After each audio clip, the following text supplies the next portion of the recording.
Thoughts on the readings for January 25th, Genesis 41, Psalm 45, Matthew 27. In Genesis 41 we have Joseph's elevation from prison to be the highest ruler in Egypt after Pharaoh. The butler had been restored to Pharaoh's service so that he might be there at the time of Pharaoh's double dream. Joseph, however, had to be patient for 3 more years before God would bring him out of the prison house, just as our Lord spent 3 days in the grave and was dependent on his Father to bring him back to life. One troublesome night Pharaoh dreamt 2 disturbing dreams. The number 7 was a most significant common factor in both dreams. The first was of 7 fat cows being eaten by 7 lean cows, who were no fatter after having eaten the fat cows. The second dream concerned 7 fat ears of wheat being devoured by the 7 withered ears, which ears grew no larger for their efforts. In the morning Pharaoh summoned all his magicians and wise men to try to interpret his disturbing thoughts. They had no idea, and it was then the butler remembered Joseph and related the dreams and their accurate interpretation by the young Hebrew house slave. He told Pharaoh and Joseph was shaved and clad in robes befitting one who was to stand before the God-king that Pharaoh claimed to be. Pharaoh told Joseph that he had heard that Joseph was able to interpret dreams. Joseph rightly deflected the disused from himself to the Almighty, who alone would be able to calm the king's mind. Compare how Daniel virtually repeats Joseph's words when interpreting to Nebuchadnezzar in Daniel 2. The 7s were years. There were to be 7 years where the land would produce plentifully, followed by 7 years of severe famine. After having unfolded the meaning of the double dream from Yahweh, Joseph gave advice to Pharaoh of a wise plan for storing the surplus. Pharaoh's response was to declare that it would be difficult to find a wiser advisor than Joseph.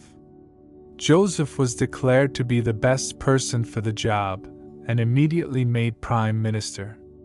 Joseph was given splendid robes of office and a golden chain showing his authority over Pharaoh's people.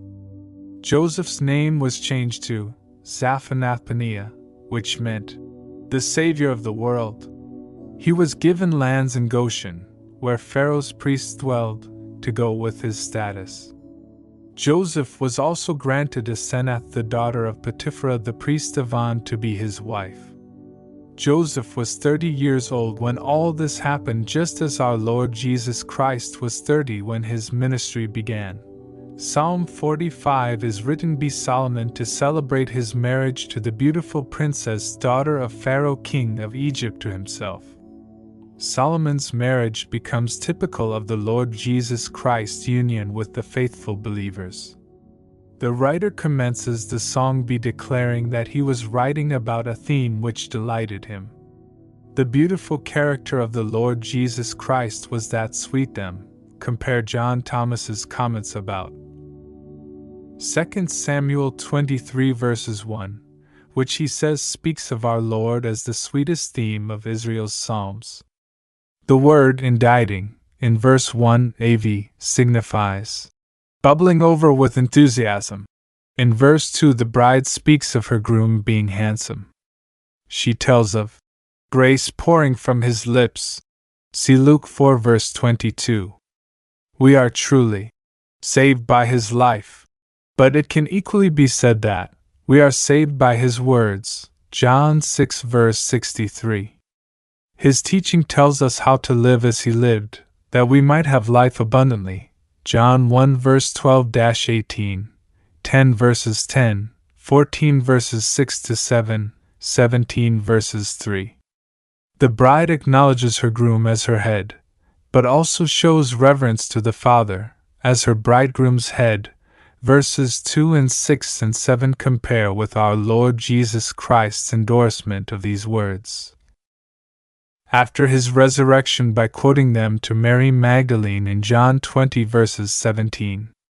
Verses 3-5 speak of Messiah's prowess as a mighty warrior. El Gibber Isaiah 9 verse 6 translated there by the term mighty God. As the righteous King, Jesus is qualified to rule forever. 2 Samuel 23 verses 3 to 7, Ezekiel 21 verses 25 to 27, Jeremiah 23 verses 5 to 6, Luke 1 verses 30 to 35, Revelation 5 verses 9 to 14. The character of the king, verse 7, has two essential components: 1, a love of righteousness, and 2, a hating of wickedness. Paul tells in Romans 7 that our inner man delights in the law of God, but sadly there is another competing force within our bodies, which makes our hate for evil harder to show, since wickedness and folly are natural to us.